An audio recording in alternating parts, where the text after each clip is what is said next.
para fazer valer mesmo a pena a festa em que estamos participando, que é a dos 500 anos da Reforma Protestante, vamos abandonar agora a postura de quem celebra, vamos abandonar agora a atitude de convidado que vem apenas para aplaudir e festejar, e vamos assumir uma postura bem mais reflexiva e séria no que diz respeito à Reforma Protestante e a tudo o que ela pode simbolizar, a tudo aquilo que ela deve representar.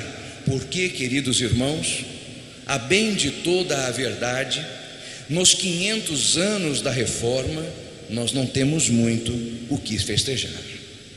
Talvez sentimos-nos historicamente privilegiados por fazer parte de uma data assim.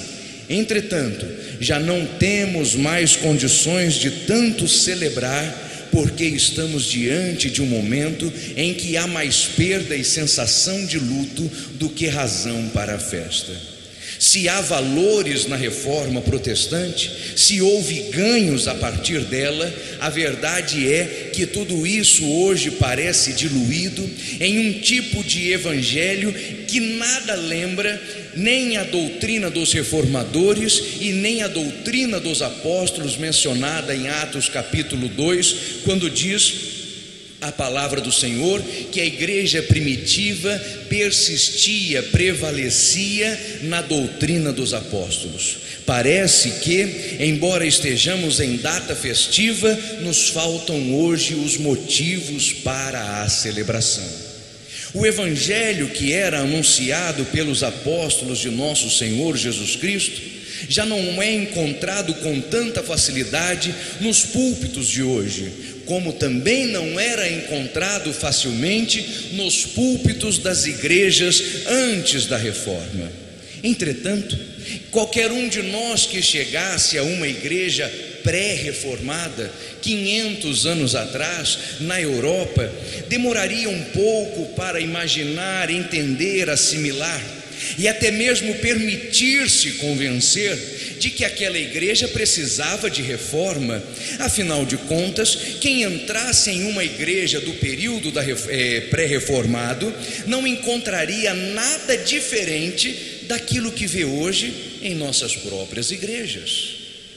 Grandes templos, catedrais imponentes, uma aglomeração de pessoas muito numerosa todos os domingos, missas pomposas, ministros do altar vestidos de forma pujante, trajando o melhor do seu paramento eclesiástico para a ministração das homilias. Na verdade, pode ser até que nós viéssemos a nos sentir bastante à vontade nas igrejas pré-reformadas, porque não vivemos hoje um período tão distinto daquele. Vivemos um evangelho de opulência, de ostentação, de demonstração de poderes mundanos, políticos, sociais, dedicado a medir forças e exibir uma musculatura social diante do mundo, ao invés de um evangelho destinado única e exclusivamente a anunciar a salvação que há em Cristo Jesus. É bem possível que, se nós nos víssemos de hora para outra, transportados para o ambiente da pré-reforma, pensássemos que tudo estava bem, porque o ambiente da pré-reforma não é tão diferente do ambiente que vivemos hoje. Bem por isso, na noite de hoje, o que temos a comunicar aos irmãos, quero chamar pelo título, pelo tema de Abertos para a Reforma, nossas semelhanças com a igreja não reformada. E por que isto? Porque nós, os pentecostais, temos nos dedicado a mostrar que também somos herdeiros da Reforma Protestante. E eu concordo que de forma certa somos mesmo. Nós esposamos, ao menos nominalmente, os mesmos 5 pontos que fizeram a base da reforma protestante: somente a fé, somente as Escrituras, somente Cristo, somente a graça e somente a Deus glória. Que crente hoje seria corajoso o suficiente, ou mesmo louco o bastante, para dizer que não concorda com qualquer um destes pontos? Nenhum de nós. A questão é, não que concordemos com isto, mas sim, será que vivemos isto? Será que temos demonstrado que de fato nós cremos e dependemos apenas da fé, apenas da graça? Será que nos contentamos apenas com as Escrituras? Ou por acaso vivemos nós um tipo de evangelho que insiste em conjugar com a Bíblia mensagens de autoajuda? Que insiste em conjugar com as Escrituras uma pregação falsa, que falsamente cura a ferida do povo, dizendo paz, paz, quando não há paz? Será que não estamos nós dizendo nos nossos discursos que nós aceitamos a Bíblia como única regra de fé e conduta, mas na prática estamos aceitando que os falsos profetas venham até nós dizendo: assim diz o Senhor, quando eu, o Senhor, não disse nada? É bem possível que, apesar de toda a nossa insistência em demonstrar semelhanças com a reforma, estamos muito mais parecidos com a igreja não reformada, a igreja que vive um evangelho de ostentação, de opulência, uma igreja que vê muito mais prazer em gozar dos poderes do mundo do que em ser ela própria guardadora e alvo do poder de Deus. Parece que para nós é muito pouco o fato de o Senhor Jesus Cristo nos haver dito que aquele que cresce nele faria obras muito maiores que a dele, e que ele nos daria do poder que nele havia. Parece que o poder de Cristo para nós já não é tão suficiente, e por isso corremos atrás dos poderes do mundo, de uma relação com a política que nos está fazendo mal, que está adoecendo o nosso púlpito. E por falar em púlpito, por falar nos obreiros, por falar em nós, os ministros do altar, se algo não está bem, deveríamos nós, os obreiros de nosso Senhor, ser os primeiros a assumir culpa e responsabilidade sobre isso, porque sobre nós é que repousa o dever de anunciar não apenas uma mensagem histórica e reformada, mas, como disse Paulo a Timóteo, anunciar o Senhor Jesus Cristo, pregando a palavra a tempo e fora de tempo, notai bem, para corrigir, repreender e exortar. Mas não temos feito mais isto. Estamos pensando que talvez, para manter cheios os templos, para manter abarrotadas as igrejas, ao invés de uma mensagem que exorte, de uma que ensina, de uma que corrija, estamos nós optando por uma que cause conforto e comodidade.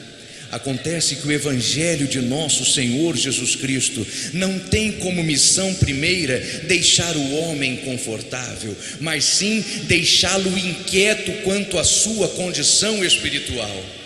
Que conforto pode haver, por exemplo, na carta de autoria do Senhor Jesus Cristo às igrejas da Ásia Menor, quando disse Cristo, através da pena de João, a um daqueles pastores das igrejas, dizendo assim: tu és pobre, cego, nu e miserável. Quem pode sentir-se confortável com isto? Acontece que o evangelho não existe para causar conforto, existe para levar o homem à salvação. existe para conduzir o homem a Cristo, existe para tirar o homem do monturo e depois de salvá-lo, fazê-lo assentar-se entre os príncipes. Mas estamos querendo queimar as etapas e fazermos-nos príncipes enquanto ainda vivemos no monturo. Do que somos reis? Somos senhores de quê?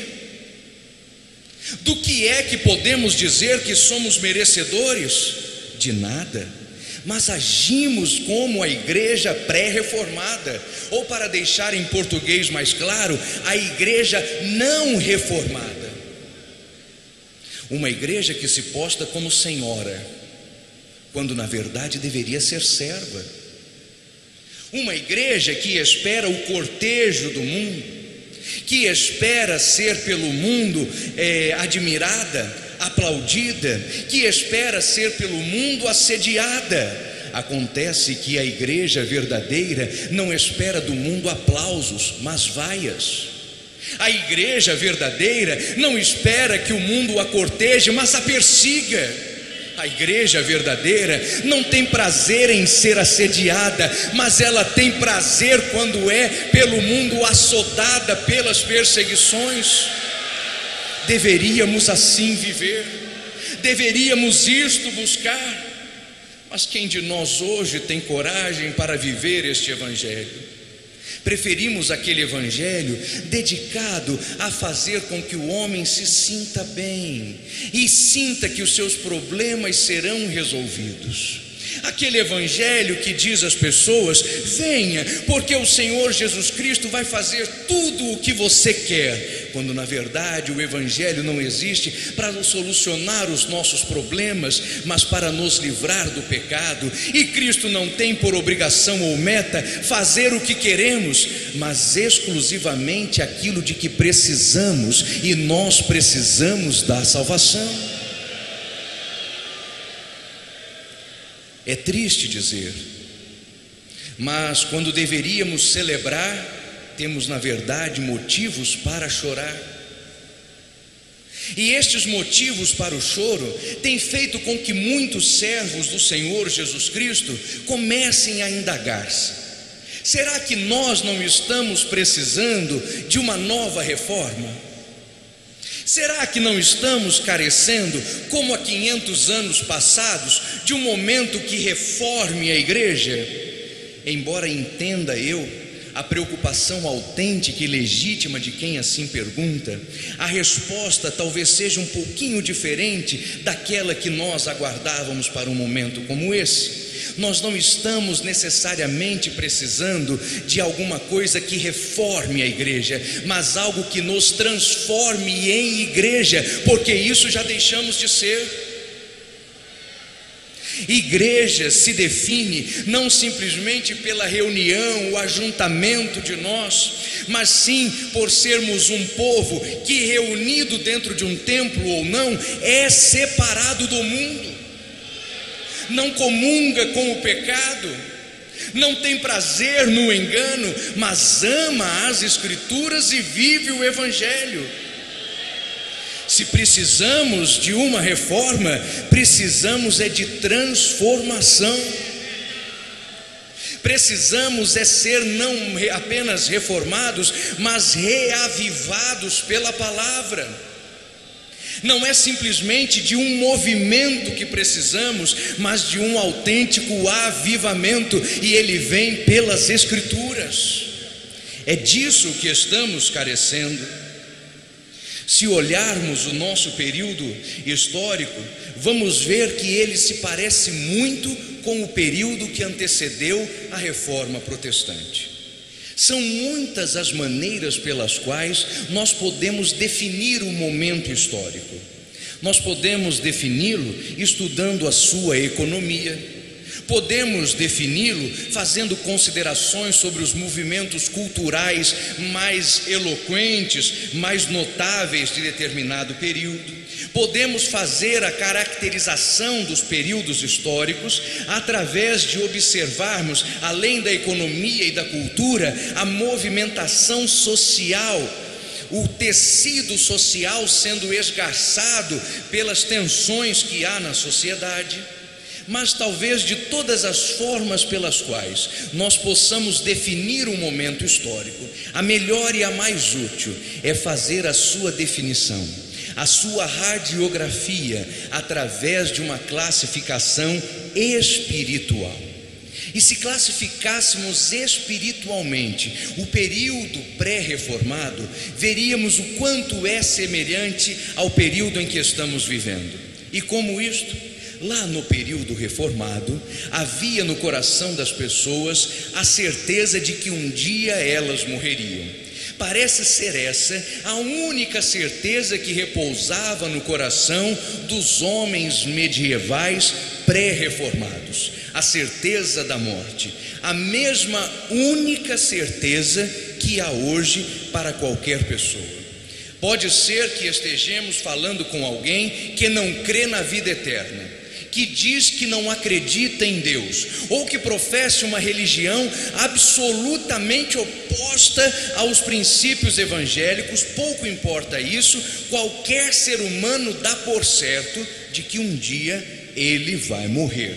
Mesmo nós que cremos no arrebatamento, falamos do arrebatamento dizendo de maneira realista: se eu viver até ele, porque senão a maneira pela qual nos encontraremos com Cristo não é o arrebatamento, mas a nossa própria morte. Então nisso estamos equiparados aos períodos que antecederam a reforma. Só há uma certeza no coração de qualquer pessoa: um dia ela vai morrer.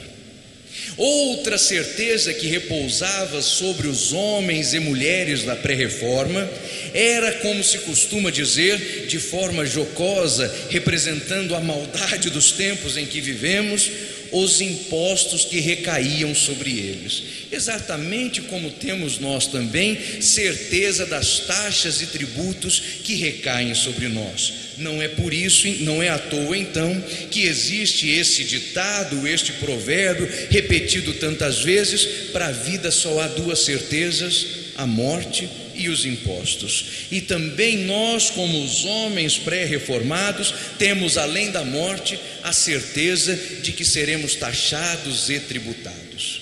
Mas notai que coisa interessante: entre os muitos impostos e tributos que o homem pré-reformado era obrigado a pagar, estava um que se colocava como pedágio entre o ser humano e a salvação. Havia uma certeza para o homem pré-reformado: se ele quisesse ter qualquer mínima esperança de vida eterna, ele deveria pagar por aquilo. E os exemplos históricos nos fazem entender que isso era não apenas uma certeza, mas algo com o qual o homem pré-reformado estava habituado e por isso já estava conformado. Vamos pegar alguns exemplos históricos, por exemplo, bem próximos historicamente de nós. Quando Dom João VI, claro que não no período de pré-reforma, mas bem posterior a ele, faleceu, a sua esposa, que durante sua vida conjugal tentou matar Dom João VI pelo menos por 3 vezes, quando morreu o monarca, deixou paga uma certa quantidade de missas em favor da alma de Dom João VI, porque pensava ela: bom, eu tentei matá-lo, não consegui, mas agora que ele morreu por si só, que Deus tenha misericórdia de sua alma, e deixou missas encomendadas em favor do monarca Dom João VI. Esta mesma mulher, chamada Carlota Joaquina, deixou uma outra grande quantidade de missas pagas em favor de sua alma, missas a serem celebradas quando ela própria viesse a morrer.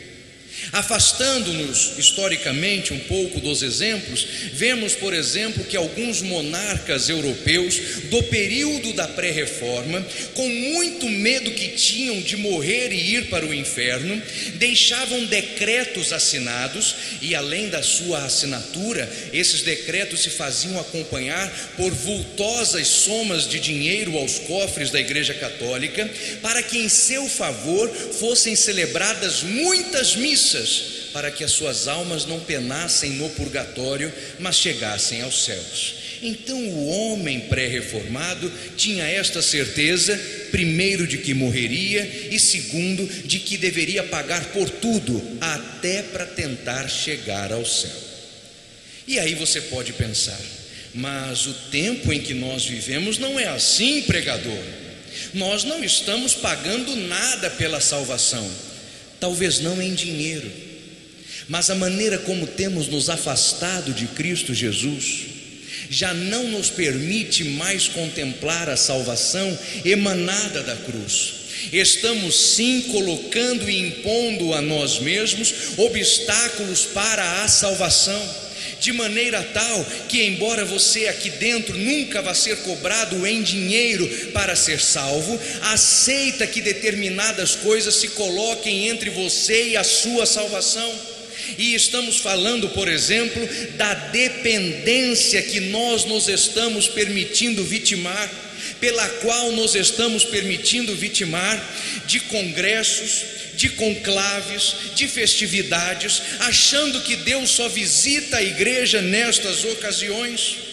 Estamos nos permitindo taxar e pedagiar pelos pregadores itinerantes. Estamos nos permitindo taxar e cobrar pelos cantores que não sabem adorar. E fazemos isto de tal maneira e de tão bom grado que aprendemos a pensar que será justamente quando nossos púlpitos forem usados por estas figuras ilustres que pregam o evangelho em troca de prebendas, é que Deus nos visitaria.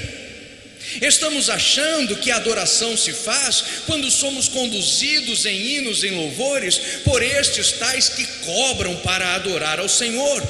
Assim é que vivemos um período igual ao da reforma protestante, porque temos certeza da morte e estamos pagando e pagando caro para ter algo que é gratuito, a presença de Deus em nossas vidas. Estamos pagando pela proteção do Estado, porque achamos que Cristo já não pode mais nos proteger. E assim é que vamos nos tornando, percebendo ou não, voluntariamente ou não, um curral eleitoral. Estamos pagando pela proteção dos políticos, trocando os nossos votos para termos acesso a ônibus gratuitos, para ir de uma igreja para outra nos eventos, para conseguirmos esta ou aquela facilidade para os nossos projetos, como se Cristo não fosse bastante para nos proteger e garantir a existência da igreja.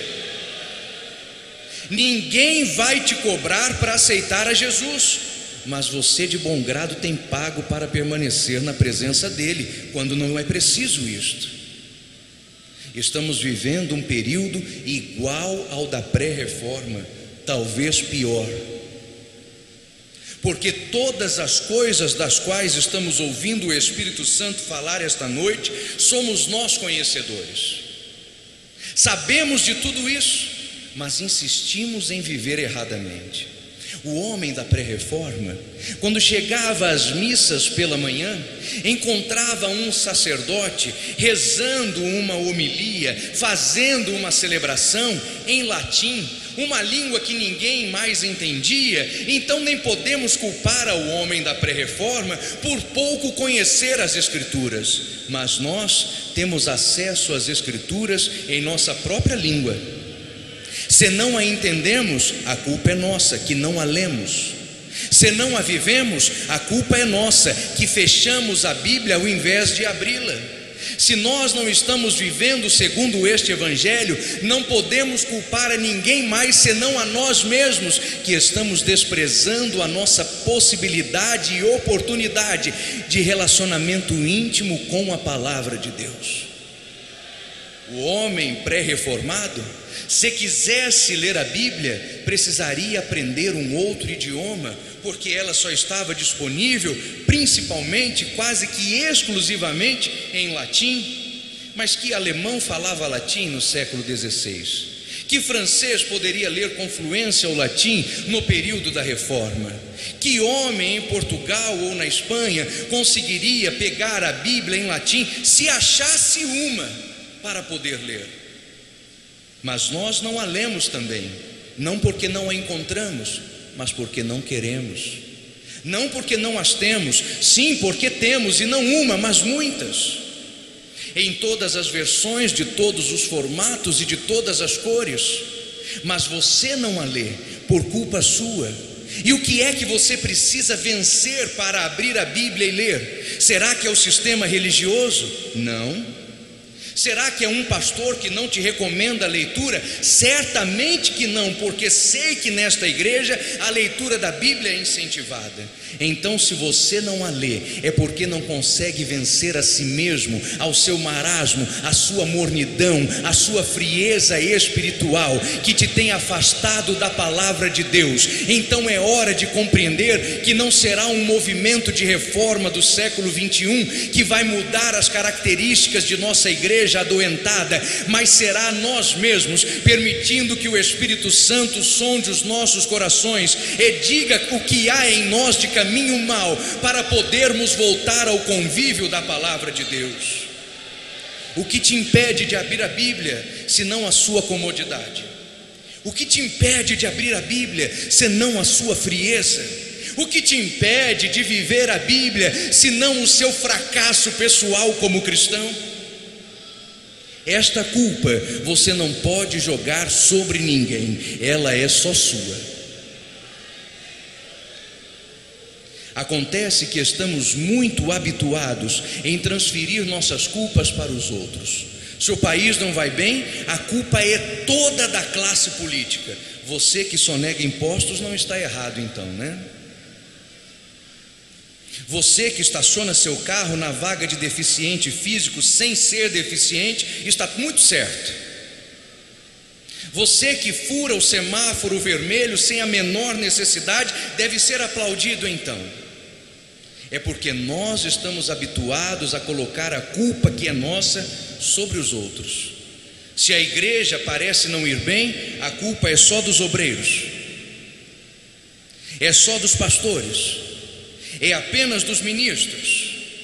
Será que nós, como membros do corpo de Cristo, não temos culpa se o corpo não vai bem? Não temos responsabilidades espirituais, pessoais e intransferíveis? Ou será que já nos esquecemos que a salvação não se passa de pai para filho? Que a salvação é pessoal, que a santidade é inegociável, mas é intransferível também. Sim, nós temos responsabilidades, mas se você, como membro do corpo, não assume sua culpa e suas responsabilidades, é porque talvez você não seja membro, seja prótese.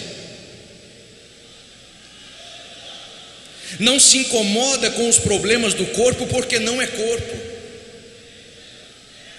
Não faz questão de tentar curar o corpo porque não é membro. Não faz questão de que a igreja vá bem porque não é igreja. Tem o nome escrito em uma carteirinha, mas não o tem escrito no livro da vida. Se queremos mesmo uma igreja transformada, avivada e, para usar essa expressão, reformada, devemos assumir responsabilidades que são nossas próprias e de mais ninguém.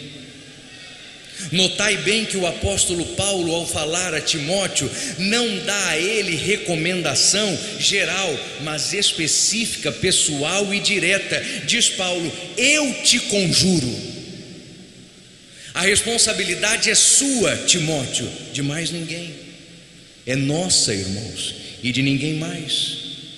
Nós devemos pregar, nós devemos anunciar, nós devemos buscar a santidade, nós devemos viver segundo o Evangelho, nós devemos perseverar na doutrina dos apóstolos, nós devemos buscar um espírito quebrantado, nós devemos agir como igreja, não igreja reformada e nem igreja primitiva, mas igreja de Cristo, imaculada, preciosa e sem defeitos, adornada e preparada para o Cordeiro.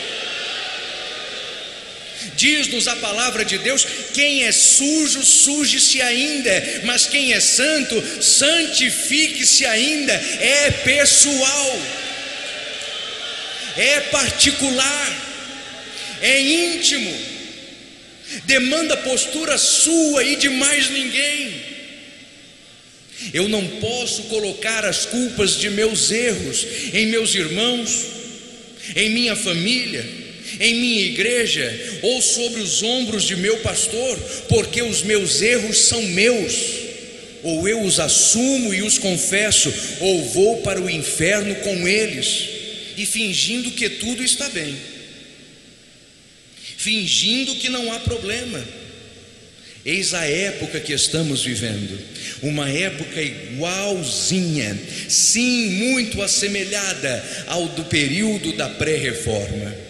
Estamos distantes da cruz, estamos afastados da Bíblia e estamos transferindo as nossas culpas para os outros, achando que ao pagarmos algum tipo de pedágio pela salvação, estaremos livres de nossas responsabilidades. Acontece que o problema é muito mais sério, porque se havia um preço a ser pago pela salvação, este preço foi pago pelo Senhor Jesus Cristo no Calvário. Então, se você não age como salvo, não é porque não pode pagar o preço, porque ele já foi pago. Se não agimos como salvos, é porque não estamos querendo viver como salvos, e a culpa é nossa, não é de Cristo, não é da igreja, não é do pastor, é nossa própria.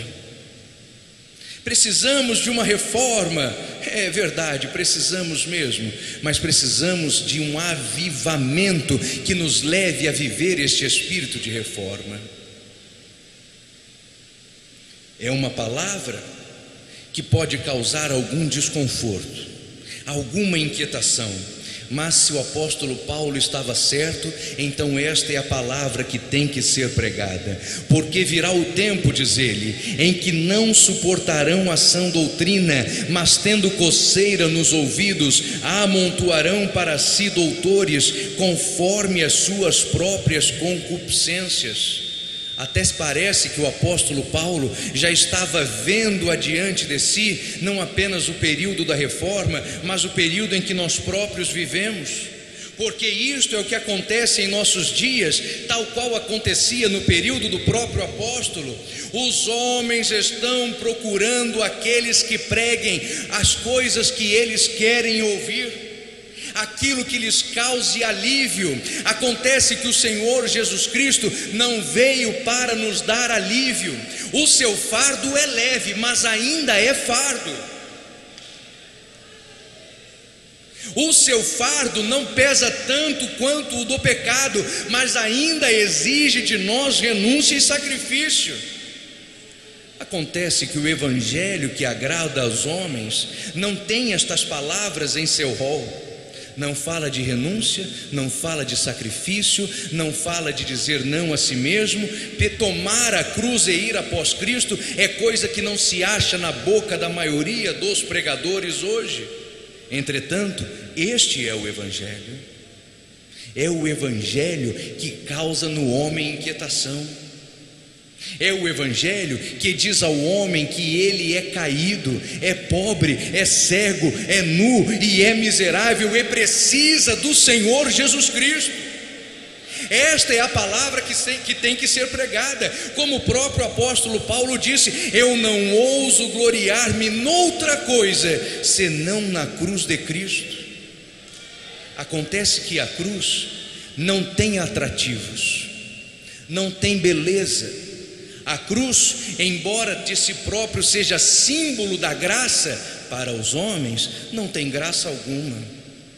A cruz é lugar de sacrifício, de sangue, de morte. Quem quererá a cruz? Quem quererá isto para si? Quem desejará o madeiro? Quem quererá ser sacrificado e morto com Cristo?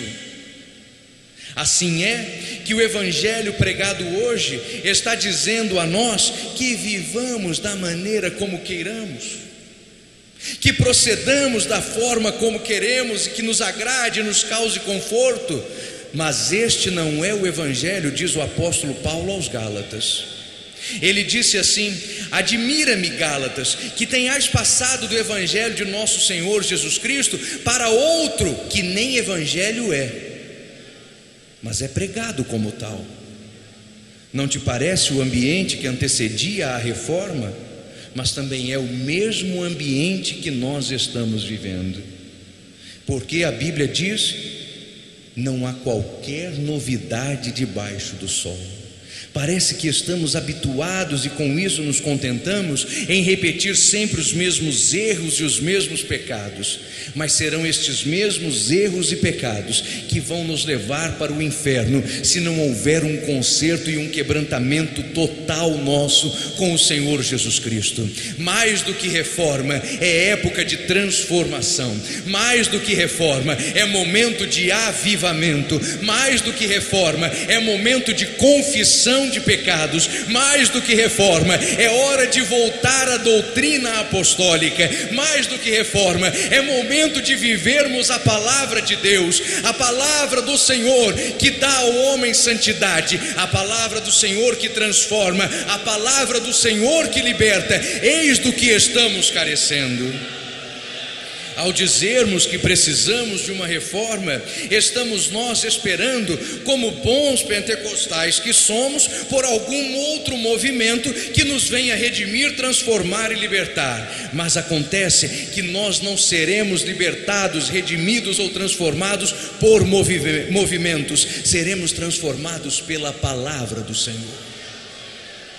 A palavra que constrange, a palavra que liberta, a palavra que tira o homem do pecado, a palavra que vai permanecer depois que os céus e a terra passarem, a palavra que é luz para os nossos pés e lâmpada para os nossos caminhos, a palavra que testifica da vida eterna e do Senhor Jesus Cristo, a palavra que é doce como mel, a palavra que é escudo, a palavra que defende, a palavra que ataca, a palavra que transforma. É disto que nós estamos precisando. Reforma foi um belo momento histórico. Devemos olhá-lo com reverência, devemos olhá-lo com amor e carinho, mas não devemos depender dele para a nossa própria vida, porque os próprios reformadores dependiam eles do Senhor Jesus Cristo e viviam só pela fé, só pela graça, só pela palavra, somente por Cristo e somente por Deus. Você pode viver assim? Você quer viver assim? É o seu desejo viver estes 5 pontos essenciais da fé? Pois eu lhe digo que mais do que o seu desejo é a nossa necessidade. É aquilo de que estamos mais carentes hoje. Tudo indica que os homens heróis nossos da reforma protestante só foram capazes de vencer aquela atmosfera de perdas espirituais porque aceitaram perder eles próprios a sua vida ao invés de lutarem pela manutenção de sua existência. Porque conforme nos diz a palavra de Deus, aquele que busca salvar a sua vida, perdê-la-á, mas aquele que perdê-la por amor de Cristo, a encontrará. Se de tudo aquilo que se puder dizer de reforma, só pudermos escolher uma única coisa, aquilo que deve ser por nós dito como o resumo deste movimento histórico tão especial, é que a nós também cabe aceitar as perdas e as renúncias que fizeram de 500 anos atrás um momento memorável e que podem fazer do período presente mais um momento louvável na história da humanidade. Aceitemos o desafio pessoal de viver como servos do Senhor Jesus Cristo. Você admira Calvino? Você se espelha em Lutero? Você nutre simpatia por Zwinglio? Você admira Theodor Beza? Você gosta de todos os outros reformadores? Estes homens pagaram um preço de oração, de renúncia, de amor pela palavra, coisa que parece que nós já não estamos mais dispostos a pagar. Por isso, conformamos-nos com a maneira como as coisas estão, mas a mensagem do Evangelho é mensagem de inconformidade. Romanos capítulo 12 diz assim: não vos conformeis com este mundo, mas transformai-vos pela renovação do vosso entendimento. E eu sei que você já deve ter escutado e dito, e não é errado, que não conformar-se com o mundo significa não tomar a forma das coisas mundanas. Está certo, mas não é só isso. Você já deve ter escutado e deve ter dito que não conformar-se com o mundo é olhar para a situação de penúria espiritual do mundo e dizer de maneira resignada: o mundo jaz no maligno. É isso, mas não é só isso. Não conformar-se com o mundo significa olhar para dentro de si, porque diz a palavra: transformai-vos pela renovação do vosso entendimento. É olhar para dentro de seu próprio coração e não conformar-se com o quanto do mundo ainda há dentro de você.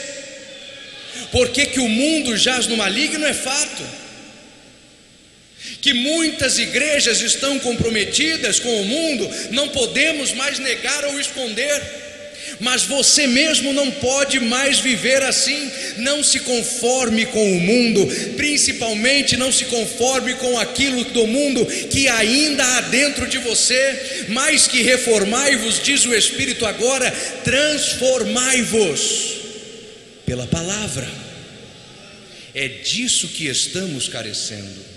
Um compromisso pessoal com a palavra de Deus é o que transforma a igreja, é o que sustenta a igreja, é o que alimenta a igreja e é o que vai levar a igreja para morar no céu.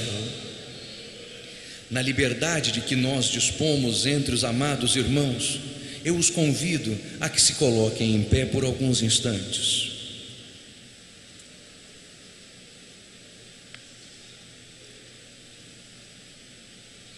Eu não sei se há entre nós alguém que veio a este templo hoje e ainda não havia firmado um compromisso de salvação com o Senhor Jesus Cristo.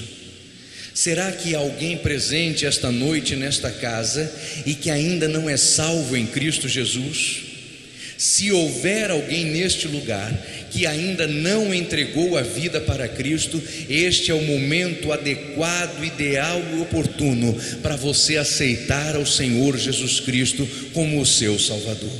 Assim eu pergunto, ainda que brevemente, mas de forma intensa: há alguém para aceitar a Jesus como seu Salvador hoje?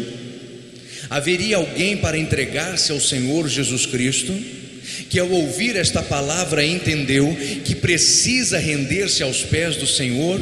Há alguém para Cristo? Se não há, feche os seus olhos e ore comigo. Pai querido e Deus de amor, nós ouvimos a Tua palavra, ó Senhor, e saímos agora daqui, ó Pai, sabendo de maneira côncia e verdadeira, ó Pai, que precisamos todos os dias, não simplesmente de uma reforma, mas de vivermos transformados, ó Pai, por Ti e pelo Teu amor. Assim, ó Senhor, nós clamamos e humildemente suplicamos que a Tua palavra produza em nós efeito tal, ó Senhor, que nós confessemos os nossos erros e as nossas faltas e vivamos como igreja santa, pura, preciosa e sem defeito, que é o que devemos ser, ó Senhor. Em nome de Jesus, Espírito Santo de Deus, nos confronta e nos constrange com o amor, para que nós vivamos o Evangelho de nosso Senhor Jesus Cristo, que é o que nos vale e é o que nos salvou. Em nome de Jesus, ó Pai, que ao mencionarmos Tua palavra esta noite, sejamos por ela de tal maneira motivados e convencidos, que não desprezamos a oportunidade que hoje o Senhor nos dá, de conserto, quebrantamento tal, que venhamos a nos achar outra vez como igreja imaculada do Senhor Jesus. Pai querido, nos ajuda a ser como o Senhor quer, nos ajuda a ser como o Senhor nos salvou para ser. Não queremos outra coisa senão a nossa vocação espiritual, que foi garantida na cruz pelo sangue de Cristo. Senhor Jesus, dá aos meus irmãos em Mossoró força, ânimo, ó Pai,